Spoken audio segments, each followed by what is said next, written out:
L'Algérie est un lieu traditionnel de contact entre l'Orient et l'Occident.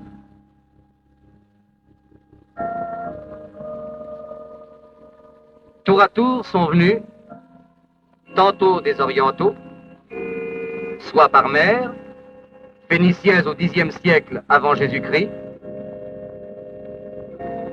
Turcs au XVe siècle, soit par terre, les Arabes au 7e et 11e siècle,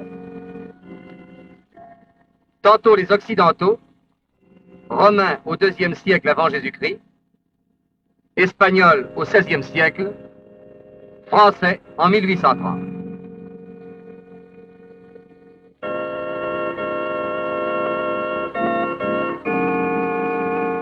Ce passé si divers de l'Algérie s'inscrit partout dans ces vieilles pierres.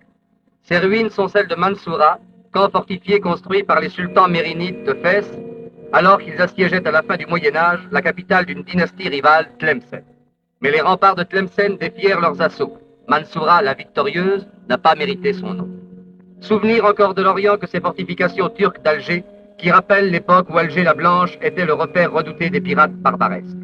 C'est au contraire à l'Occident qu'appartiennent le tombeau de la chrétienne, qui fut sans doute le tombeau de la famille de Juba, roi indigène, protégé d'Auguste, dont la capitale était Cherchell.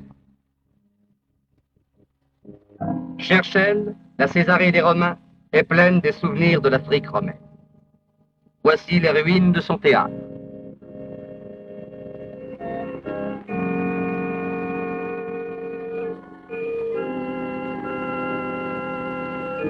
Et partout dans les campagnes algériennes, les restes d'aqueducs romains.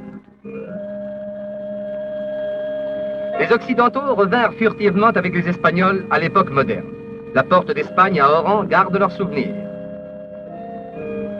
Enfin, les Français sont venus ressusciter le passé occidental de l'Afrique romaine.